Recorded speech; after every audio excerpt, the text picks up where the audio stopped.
at 141. What is creative impulse? I had an impulse to say something different. We're going to be talking today about what is creative impulse. And we want to open up a conversation with you about where do you feel your creative desires? What are the impulses that you have to connect to yourself, to your instrument, to your art form, to dance, to music, to other people, and to your deeper, deeper essence? Because ultimately, to embody our essence fully means that we move from the desire and the impulse that arise from the desires deep, deep within our own nature. I'm Kathleen Wiley, a Jungian psychoanalyst in North Carolina, and I'm here with Deborah Henson-Conant, a composer, a mentor, a creative, and we both play the harp, and that's why we call this Jung at Harp. So, Deborah, do you want to kick us off here about even while we're talking about impulse and desire this morning? Yeah, absolutely. So first of all, I want to say that this is a conversation, and as opposed to information, as in we're going to come at you with a bunch of information, we come with a question to each other and also to you, to use the experience of coming with nothing to each other, or coming with our own experience, opening up and learning something we didn't know by being in conversation. And so we invite you, if you are in a platform that will allow you to chat, then supposedly they all come into our chat, and sometimes we see them. And when we do see them, we can also bring you into the conversation. So the reason that I've always been particularly interested in creative impulse, and it is the first string in what I call the strings of passion. So I have broken down the journey from creative impulse to creative expression in a class that I'm just about to start teaching. And I discovered 7 different principles of creative expression. And I call them the strings of passion because they remind me of the strings on a harp, in that there are 7 strings in each octave of a harp. And then they repeat. So just like all the white keys of a piano, and then they repeat an octave higher. And one of the things that's really interesting is this note exists within the lower note. And I don't know if I can show you that, but if I stop this string right in the middle and play, you can actually hear both halves of that string being exactly the same pitch as here.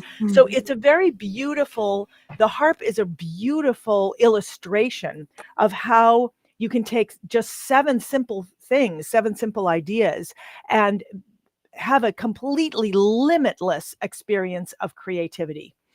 And so with these 7 strings of passion, we're looking at that same thing. The result of having unlimited creative expression with any limited number of things is that you start to feel that creative expression within yourself. And that's what I call creative resonance, when what you're doing on the outside is actually in tune or is illustrative of what's happening on the inside, and when what's happening on the inside is coming outside. So that when you're in a performance, it's not so much about what you're doing, or what you're doing with your pen or whatever it is, but that you are coming through that. And so there is resonance. And this starts with impulse. And so I wanted to ask you, Kathleen, what is your first impulse? Let's just take a specific thing like the harp.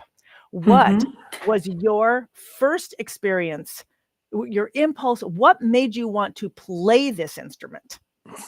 Yes. So before I answer that, I want to say good morning to our Facebook Live watcher. We're so glad you're here.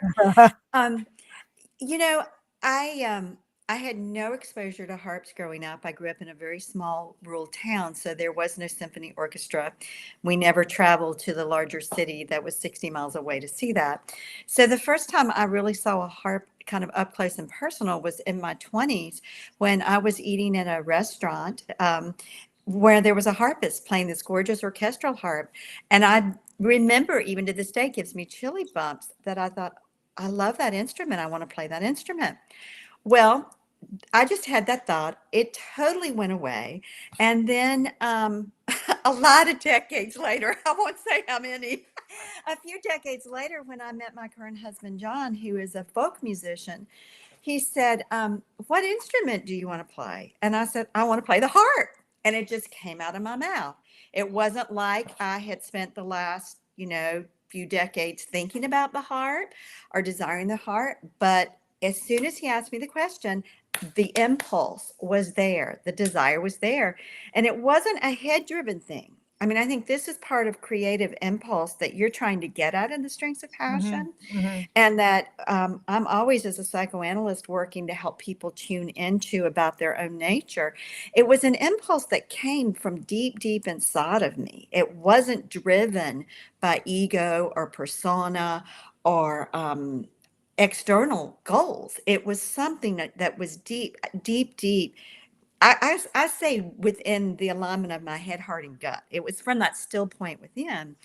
And so that's so anyway, so when I said I want to play the harp, my husband says that's the only stringed instrument I don't play. And And I thought, that and then and then he connected me with a friend of his and a colleague who is a harpist that I took lessons with. Oh, that's wonderful. Okay, great. Yeah. Wow. Okay. So that was it was a journey from, and I think many people have had this experience, a journey from something that happened in your childhood that may not have been like, oh, I want to do that. I can do that. Right. And that's one of the things that I notice about creative impulses is that sometimes, as a very young child, as a baby, we're always touching, reaching, before we are thinking about, am I wanted? Am I desired? Am I good enough? Before we're thinking any of that, we are having the impulse to touch, to do, to be. I'm assuming that, when I saw other kids like, I want to do that, or I want to touch that, or there's something about not just sitting and watching. And I guess this is a big impulse for me as a child. Um, I was invited into pretty much every creative experience. And the ones that I didn't like as much were the ones where I had to sit and watch other people doing it. Hmm. And so I wanted my hands on it. Um, for, uh, for me, a harp was not a particularly interesting. I mean, I did have experience with a harp, just in that my parents, I was clearly a musician. I wanted to play music, and they would try me on piano lessons. I wasn't interested. Guitar lessons, I wasn't interested. But I was playing music all the time, but I was completely uninterested in lessons themselves. And through this course of like, well, maybe she'll like this. Well, maybe she'll like that. Maybe she'll do this. A harp, they borrowed a harp from my mother was at the North Hmm. Carolina School of the Arts. She was a student there, and they borrowed a harp from the harp teacher and brought it home. And I got the chance to take a look at it. And it was very interesting to me from a mechanical standpoint. I was Hmm. very fascinated with how it worked, the mechanics of it, and how that was just really interesting to me. But as an instrument to learn to play it, it just had absolutely no interest whatsoever to me.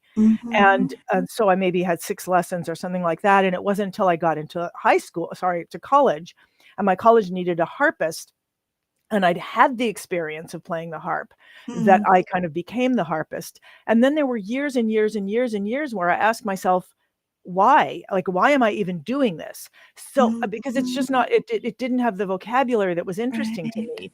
But, but that therein came a different impulse, because my impulse was, where is the passion? Where is the drama in this Mhm. instrument? I'm not going to play tinkly music.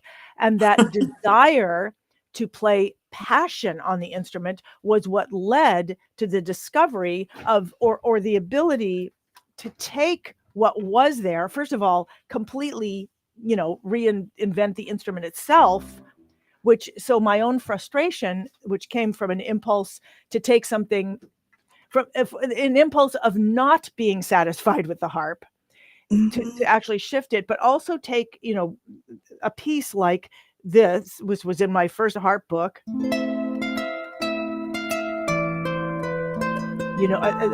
a simple piece like that, and then turn it into like to get it, and then eventually like make,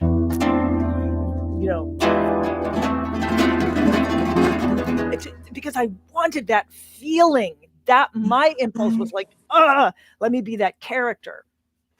So one of the reasons I want to talk about this is because what I teach, because I believe it, and yet at all the same time I'm always exploring it, is that when we have an impulse, it is because something is speaking to us.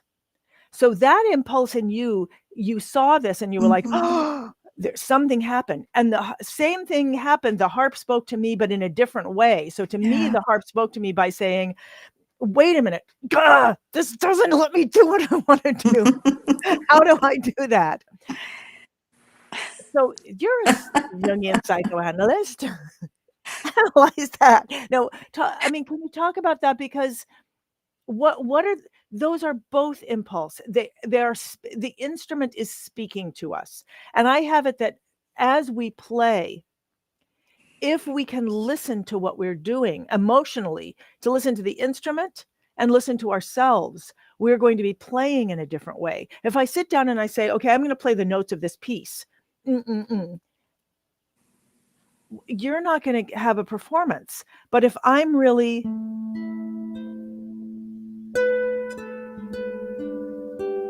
if I'm listening to what I play without judgment or assessment, and I'm and hearing something and responding to it, I'm going to have an experience with it, and it's going to be different. Sorry, I just feel like I'm exploring this thing. The impulse and the way I explore it is going to be different in a performance than it is in a meditation. It's going to be different when I'm composing than when I'm performing, but yet at all times there is that collaboration with an impulse. So your collaboration with the impulse of the harp, there was this many years when it was laid dormant. And then there was a moment when this person you loved asked you a question. You answered the question, and interestingly, this instrument is one of the most wonderful instruments you could play with him. Yeah.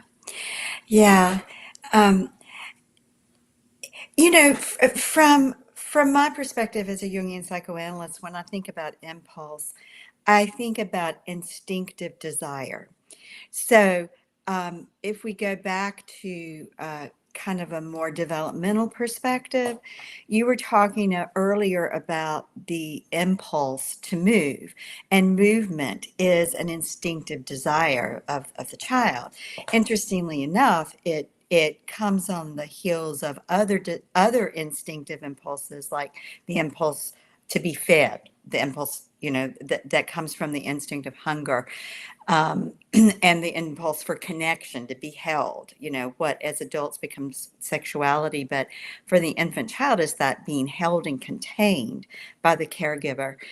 Um, so I think that one of the things that for me, my own collaboration with the impulse really went on in the unconscious. And when the impulse came up, it was the fuel or the fire to act, to move. So for me, the impulse was the spark. It was that prompt that was very organic, very much in my central nervous system, that just led me into action. It wasn't the kind of impulse that I had to figure out how to motivate myself to do. It wasn't that kind of head desire. It was something that was embodied. And so I think that when you talk about listening as you're playing the harp and you're wanting to bring passion to it and more of a fieriness, that's what I was thinking. You wanted to bring the fire to the harp and express the fieriness of the passion. Yes.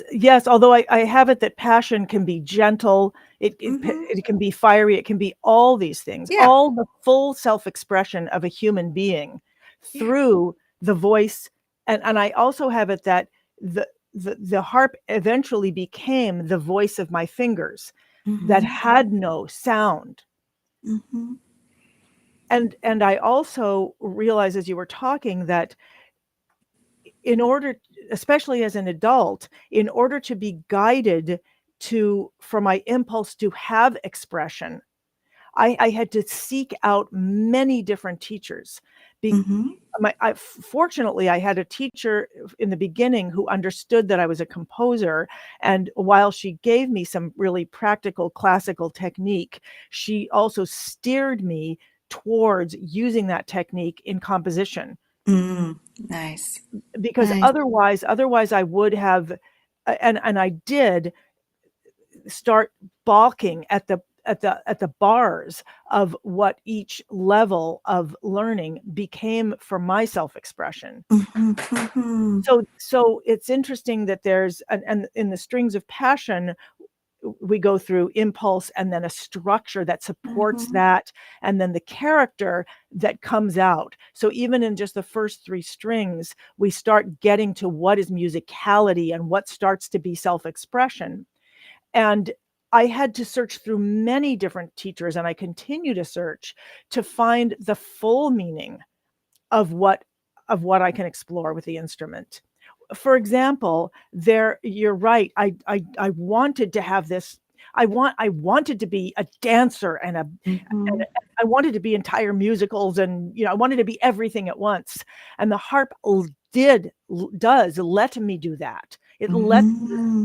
be, it lets me be the flamenco dancer without, I mean, here I get to be that without actually having to learn all the technique of truly being it, but I get to embody that. And, but I still am afraid sometimes to be like, okay, like a lot of my friends are physical comedians or physical performers. And one of them once he said, I just want to see you do this. And I was like, I'm not doing that. That's like, it's just playing a note. That's nothing. If you ask me to do, yeah, I'll do that. But don't ask me to just make one note beautiful. It took me years and so much confidence before I could be like, yes, Mm-hmm. why is that not exquisite? Mm-hmm. Why am I not willing to allow? Of course, I want to do that. It's beautiful. I want to see the sound in the air, but I'm afraid, I'm afraid to show that. So I'm thinking that impulse, something's speaking to me. The harp is speaking to me. My own listening of what I'm doing is speaking to me. I want to be able to respond. And you were talking about sexuality, and I see how that comes into sexuality to actually show up in my Mm-hmm. desire. Mm-hmm. Like if I love this, do I love that sound? If I love it, do I do it over and over again? And what does that make me think? How do I let it speak to me? How do I invite desire, invite impulse? Well, yeah, and again, I would say from my perspective, there's always an impulse at work. It's just not always the one we want. I mean, Oh, say more. the impulse because again, for me, I'm thinking impulses are tied to instincts. So, what are our instincts? Self-preservation, the survival instinct. So, there can be an impulse for survival that kicks us into fight or flight or flee mode, where that's the impulse that's actually driving whatever the ego's desire is. I mean, I think we really have to look at the deeper level. When Mm. you were talking about the harmonics of the harp, how you could do this string and then go up to Mhm. block it and get the sound Mhm. of the next octave up, you know, it is in some ways, I think, looking at what's the impulse, the desire behind the desire. So going down into, for a moment, I'm going to say the unconscious, the deeper, the lower octaves that the harp illustrates, Mm. of what's that most primal of instinctive desire and impulse that's now moved on up to this fourth octave of where Right. I have this impulse to do this creative thing. Because sometimes the deeper impulse behind this thing, uh, it is going to bring in, it's going to bring in some things that actually will prevent the movement forward and embodying or creating that impulse or desire.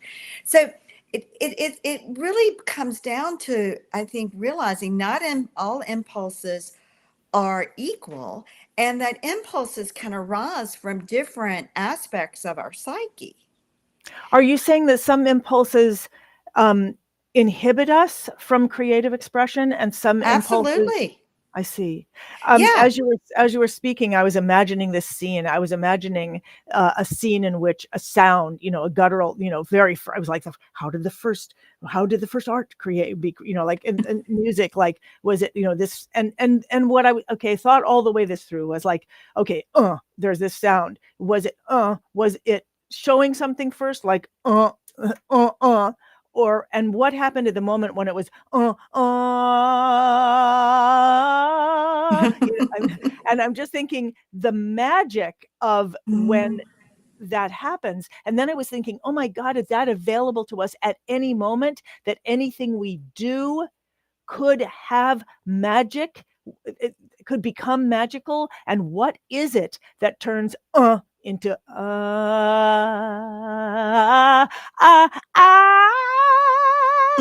la, la, la. I mean, like into the joy of doing that. Kathleen? Well, I mean, what I would say as a Jungian psychoanalyst is being deeply connected to that still point within where there's a unified self. I mean, what you're describing, if it's an organic process, is something that comes from a deep organic process of integration. And so that the conflicting desires, the conflicting impulses, have been consciously related to, so that you move on down the octaves, so to speak, to find what is the desire where they're all one and the same. What is the desire where they're all interconnected? And then moving from that place, when we move from one-sided impulses or desires is where, from a Jungian perspective, we become neurotic and get ourselves in trouble. Oh, You could know, you say that again? How do we do that? How yeah, do we? that where Yeah. we go one-sided, where we get one-sided, instead of holding that there may be conflicting desires that we have to somehow begin to consciously relate to, so that the organic process that will unite those and Oh. find us the middle way emerges. But we live in a very goal-driven, ego-oriented culture that doesn't want to accept that maybe there is a creativity greater than that which we can conjure up through all of our um, intellectual exercises, you know. So I'm hearing a bunch of things. I'm hearing one of the things you're making me think of is that one of the things that I suggest to people in the academy, the HARP Academy, is that I created, is that if you as you start to explore and these things, that the first thing to do is to create a safe place in which to do that. Yes. Yeah. Because the most well-meaning comment of the most well-meaning relative or neighbor can absolutely destroy a connection to your creative expression. And you have to accept that everything is born slimy. Everything that's born is born slimy. I'm pretty sure. Maybe there's something that isn't.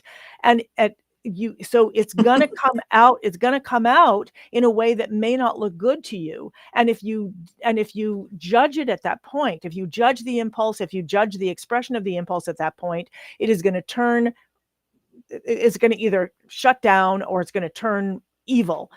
And I take the book Frankenstein as a perfect example, in which, in fact, I know I talk about Dr. Frankenstein a lot, but that's because I have vendetta against him,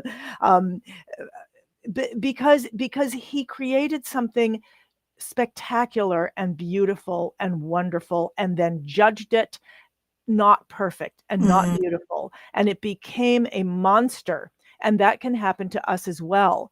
The thing that we want to express, if we judge it And if we judge it and don't give it expression and don't give it a ability to be loved, it will turn monstrous within us. Mhm. And so that's not really what I wanted to talk about today, but here we are. And so I guess the question is now, we have impulses. We have creative impulses. We have impulses to protect ourselves. And probably we have impulses to destroy stuff. I know I do. Mhm. And how, and I think what I'm hearing you say is, as a Jungian psychoanalyst, is that at any point at which become one-sided, then we become neurotic. Whether Yes. so, is that true even if we are loving what we do? Do we then become totally egotistical and narcissistic?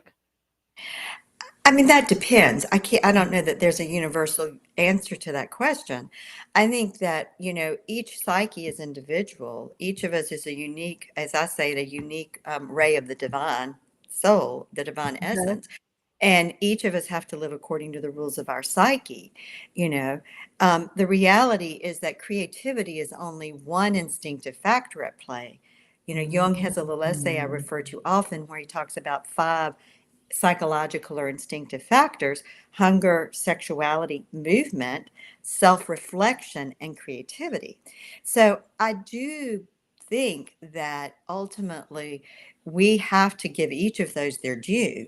Every psyche does. Now, how each psyche does that, that's individual, and that's part of the work of analysis, is helping people to know what's their way and what's their psyche demanding, and to live accordingly versus trying to do it according to someone else's way. Yeah, that's so interesting because that is also what I am trying to do when I'm working with people, especially Mhm. adults, in taking that impulse and putting it into a structure that then allows you to express it and share it in the world. And that brings us to something I don't know if we have time for, but maybe, which is that sharing. So yesterday in a workshop, I was sort of showing people the logistic of, oh, here's how you do this. You take this and you put it with this, and then you can share it. And they were like, whoa, whoa, whoa, whoa. What do you mean you can share it? That's the part that's scary. Mhm. So let's talk about that for a minute, because when we become more self expressed, then it's time to share it. Or, I mean, we can keep it in a drawer. I mean, I believe Emily Dickinson, all her work was in a drawer. And I'm constantly struggling with all the things I've created and yet haven't, published for logistical reasons, supposedly, or maybe I'm, afraid to put them out Mhm. there. And yet I know that sharing makes all the difference. And I know that sharing the imperfect work makes all the difference. And I know this in part because I remember going to a Picasso exhibit that was all about his sketchbooks. And I don't always understand art, great Mhm. art. And I'm supposed to be moved, but I don't get it.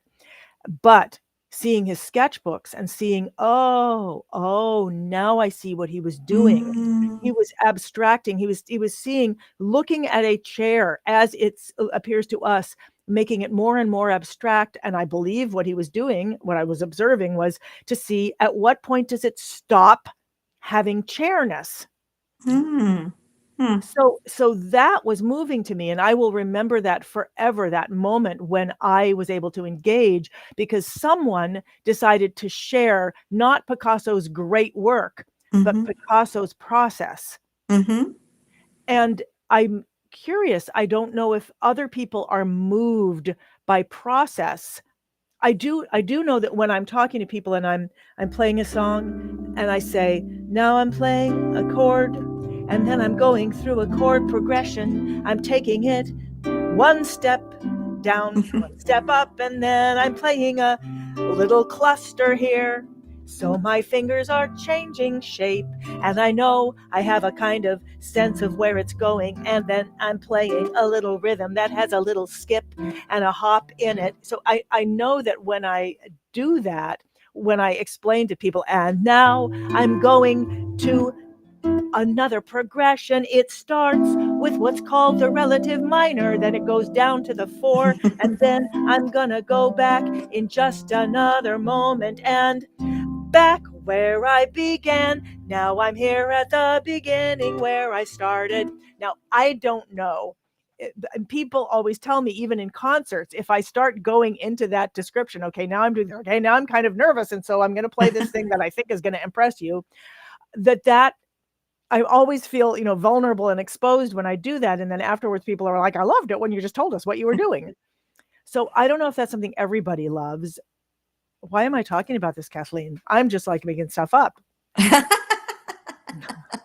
You're just going, let the impulses flow here. I mean, I think to answer, I will just speak to a minute for process. Um, I think that process, when you talk about your process or in an analysis, we begin to help someone understand their processes. Then I think it is like getting the manual for how we work. And, Jung says every individual psyche needs its own manual, and it's not that we're writing the manual from our ego. Cognitive therapy tries to do that, or narrative therapy. But what we're doing is we're looking at, okay, how's this thing really working? We're observing how we're really working so we can write our manual. Because if we know how we work and the nuances of that, then we can intervene in that. Then we can effectively intervene in how we work, not imposing someone else's structure. So I think sharing process, whether what you're talking about right there, allows people to think about and relate to what they're doing in a way that opens up the freedom to change it. If we don't see our I see. processes, Right. we just stay caught in the form. And so part of what I think you're doing in the strings of creative resonance, the strings of passion, is you're looking at kind of the overarching operating principles, is what I would call. Right. Right. And if Right. and if people can begin to have a hold in their mind's eye and experience in their bodies these principles at work, what you call strings, Right. then they can begin to say, "Oh, okay, if that isn't working for me, this is where I Right. go in to intervene with that. This is where I begin to try to connect to the deeper octaves of what I Mm. want, the Mhm. impulse, in order to bring it into expression, to share it." And Right. yeah, Right, and because if we're in the moment of liftoff where we're just going and we're listening, that's mhm, wonderful. That's a beautiful feeling. And and for my experience, it doesn't always last forever. And then right. there's a moment when I'm like, "Oh my God, I'm off the track. How do I get back on?" And and it's not get back on and play the music right. It's get back onto the connection. Yeah. And so having these strings, these awarenesses of like, okay, well, I can wait, there's roles here. How can I use those roles? There's musical roles of a bass accompaniment melody. Can I think about that? There's archetypical roles that can bring in character. Can I take on a role that will help me be more present? What kind of Mhm. practice can I bring in? Can I take in a breathing practice right here, right now, that's going to connect me? So yeah, having these concepts that we can bring in at any moment to help us reconnect is very important. I mean, and I'm Mhm. assuming that that's part. I know I'm talking about it as how it relates to creative expression, and especially through a musical instrument. I have a sense that as a psychoanalyst, you are helping people do it in their daily lives Mhm. as just a human. Yeah. So are you constantly thinking about these 5 different areas? What it was like food, sex. Oh, wait a minute. These are all 12-step fellowships, right? Um, so, what were they? Was it Oh, hunger? hunger, sexuality, movement, self-reflection, and creativity. Um, that's one of the things that I'm holding in my mind. There is Uh-huh. not the only thing because um, there are many octaves. Right, There are right, many yeah. octaves. So, but I think that maybe part of what's important for us is we're going to have to wrap it up today is for me, one of the takeaways I want to hold on to, and I would Mhm, offer to our listeners mhm, and viewers, is that with creative impulses, remember there's always more than one octave of the self involved in it. And the Mm. deeper you can listen for what's behind that impulse and desire, what's behind that impulse and desire, what's behind that one, until you get to the felt sense that's the most rooted in your body. It is from that place that you can then move back up into the upper octaves Mm. with the impulse in a way that I believe is going to be most congruent with who you are at the moment and what that creativity, that creative instinct wants you to birth at this moment in time. Whether it's birthing words in a conversation, or it's birthing a piece of music, or it's birthing improv when you're jamming with your friends. That's really beautiful. And what I'm hearing as you speak, I'm thinking of all the strings of passion and how they fit together. And as you were speaking, I was like, I see. So this this kind of answers the question I was asking about people with anxiety about sharing.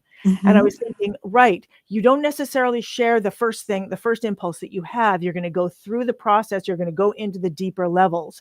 You're going to apply the string of practices of Mm-hmm. taking on a practice. So you're not just so you might take this in just this one simple musical idea into a practice in which you play it over and over again, not to Mm-hmm. perfect it, but to see, what does this have to say to me? What happens when my body is actually comfortable with this? What can I express of myself? How does that come out? Does that come out in a story? Does it come out in singing?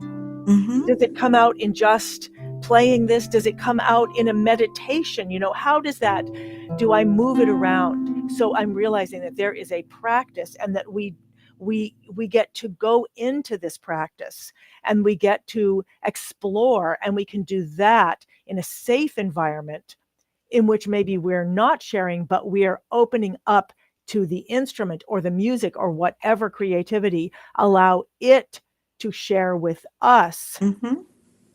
And then in simple ways, and this is why I wanted to teach this class.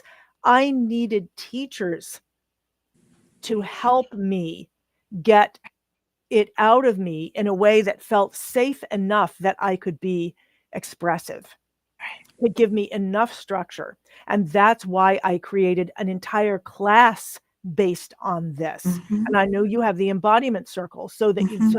people have support, they have Mm-hmm. guidance, and they have colleagues. So they're seeing other people in a safe environment, Right. exploring and sharing. And this is what I see is so important in us being able to actually start sharing this the creative impulse with the world. Meaning not being like, let's look at my creative impulse, but if it means playing with others, if it means whatever that means, whatever that sharing means, coming out and being able to explore it rather than feeling you need to present how good you are. Right. Right. Right. Yeah, there's such a Mm. difference between sharing because out of one's Mm. center and performing for accolades. It's a very different, you can do the same thing, but it's a very different experience, both for the person and for the viewers. And I think this is true again in our one on one interactions and in our relationship to our own creative impulses. When Mhm. we're really responding because we want a deep, deep connection with our larger truth, it's very different than when we're responding to it out of, okay, how can I manipulate this and make it something that's going Mhm. to Mhm. fit this goal I think I need, or this goal or this need I do have. Again, that's not, those aren't goals, and needs aren't bad things. They're part of what make us human. But, in Jungian psychology, what ultimately really matters is how do we live in relationship to the larger self we are that is more unknown than known Mm. at any given Mm. moment in time. Mm.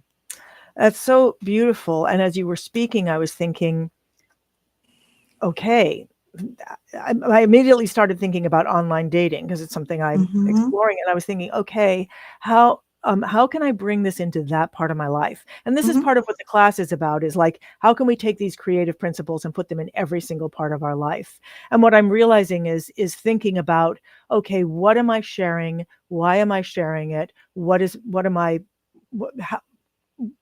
Right. experience here? And then doing it in a safe way that allows me to experiment and discover. Yeah. So that's what I'm taking away. Would love to hear what those of you who are watching now or later, what is there, if there's one thing that you would take away from this conversation to bring into your other conversations with yourself or with others, please share that with us. And thank you, Kathleen, for Hmm. a wonderful exploration, again, of ideas that are adventures. Yes. And I'll see you next week. Okay. Bye-bye.